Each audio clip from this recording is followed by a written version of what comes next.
I'm very instinctive. I never quite know what I'm doing till I've done it. Musically, I've delved into areas of songs that probably wouldn't be expected. Expect the unexpected is bound to become the byword of the rock world in the next several months because Bowie is back. After a self-imposed absence of nearly 4 years, musical artist David Bowie is on the prowl once again, leading the cutting edge of rock style with a hot new album, Never Let Me Down, and an even hotter new world tour called the Glass Spider Tour. Touring is starting to change, interestingly enough, which I think can only be good. It's nice to see an emphasis back on live shows again, because it sort of petered out for a bit there. But I find now there's a new energy in live performance. In his endless quest for the ultimate musical experience, Bowie has led his fans on a challenging odyssey from the theatrical mystique of Ziggy Stardust to the irresistible rhythms of the dance pop era. While his inventive concepts continue to spawn many imitators, Bowie always manages to stay one step ahead with only his definitive instincts for a guide. I've never had a clue what my audience wanted. I really don't know. I think that over the years I've proved that at least I'll do my best to provide them with some new visual and musical information on stage. But I've never been able to write for them as an audience. I've only written that which interested me and performed that which interested me. To ensure the integrity of the new show, Bowie assembled a tightly knit band, including super guitarist and boyhood friend Peter Frampton, to hit the road as the centerpiece of a dazzling event guaranteed to contain more than its share of surprises. It's a very theatrical tour for me. I've never sailed on the sea. I haven't done anything like this for years, so the preparation has been quite vast.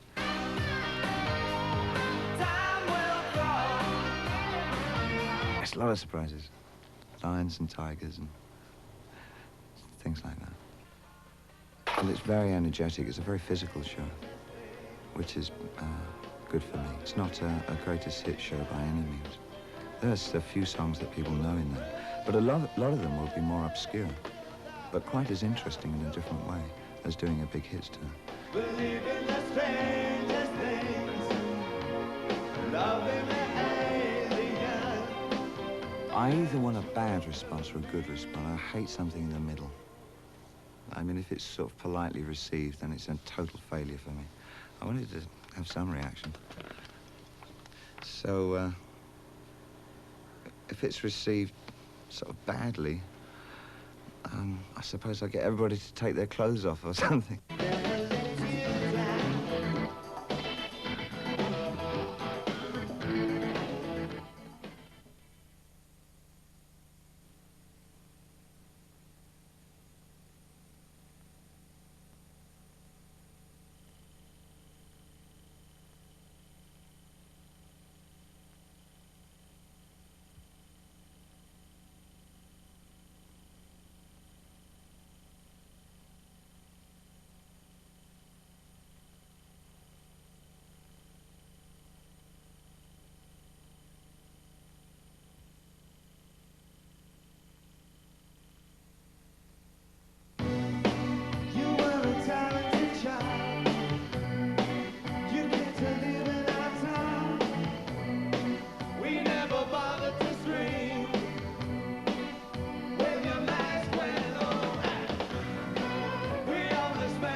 never die, never let me down.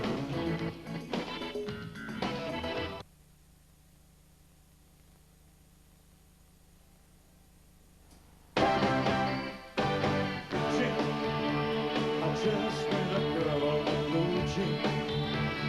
Blue jean. She got a camouflage face up no more. Remember, they always let you down when you need them. My blue jean is heaven and a sweeter blue jean.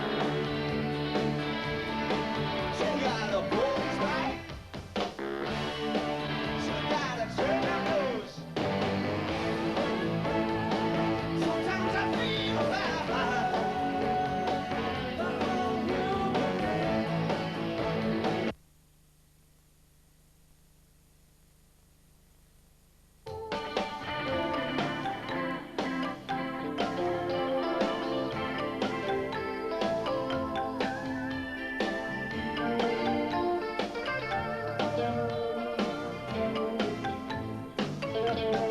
Thinking of a different time, Palestine, the modern Brooklyn, bounty and your welcome land, Taiwan in a big slave land.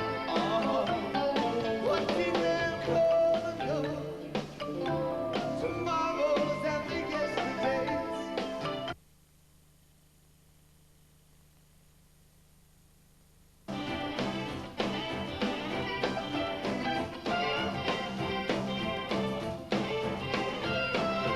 Everybody got benefits, 22 weeks in the crack house, burns on his way like Genevieve.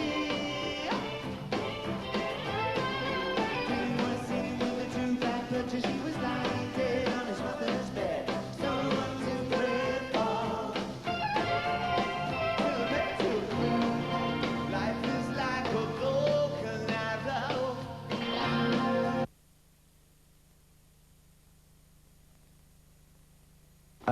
I'm very instinctive as an entertainer and a writer, and I never quite know what I'm doing till I've done it.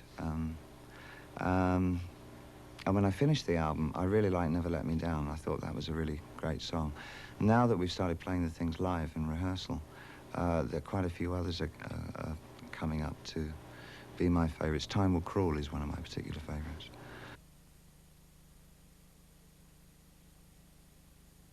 I've never sort of been one for the virtuoso. I mean, I think as long as the energy and at least a summoned anger is present, that for me is enough. I don't care if the guy can't play more than 3 chords. It's the attitude that he has when he plays them, you know.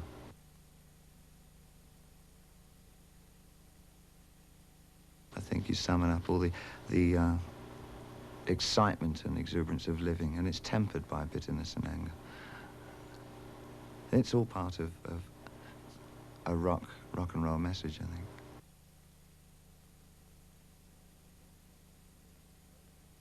think. It's a very theatrical tour for me.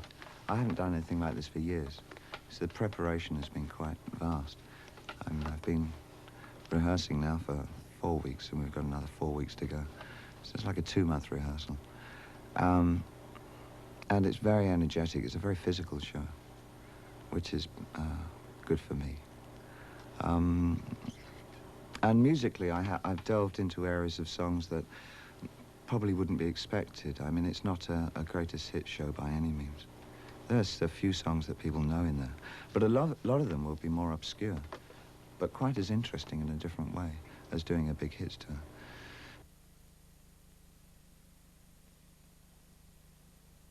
I mean, I find the travel a bore.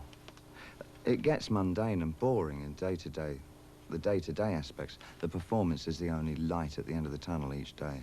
The rest of it, like the hotel room and the traveling and all that, I could do without.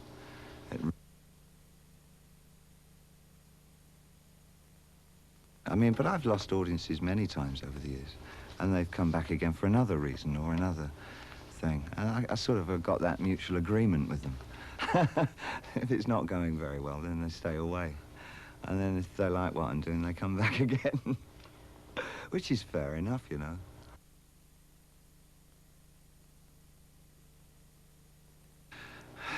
I think I'm going to make them work a lot harder on this next tour. We're all going to be working together. I mean, it's definitely, it's a tough show to go to, which is exciting. It's quite radical in a way. It's not sort of sit back and then to be entertained that way. You know, it's not quite that soft. So I expect them to they might have to work at this next show, which is no bad thing. That's the only thing I expect. Yeah. Everybody enjoys it a lot better, you know, if it comes from both sides, I think.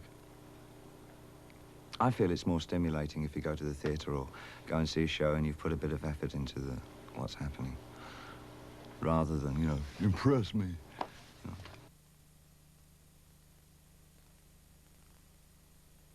I can't help but have a soft spot for Ziggy Stardust. I mean, not that I'd ever want to portray him again, but it certainly was sort of fun at the time. I inevitably like the thing that I'm doing at the moment. That's the one thing, you know. I mean, I like what I'm doing at the moment. I like what we're playing musically at the moment, and I like the way the tour's going at the moment. So I guess this is second favourite, or first favourite.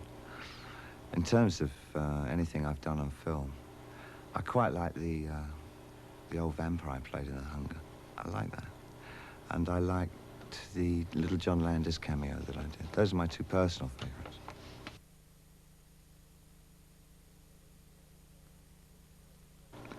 It's very hard to convince people that you're not that you can be quite different off stage in rock and roll than you are on stage, because it's part of the one of the principles of rock is that it's the person himself expressing what he really and truly feels from there, you know, and that applies to a lot of artists. But to me, it doesn't. It never did. I always saw it as a theatrical experience.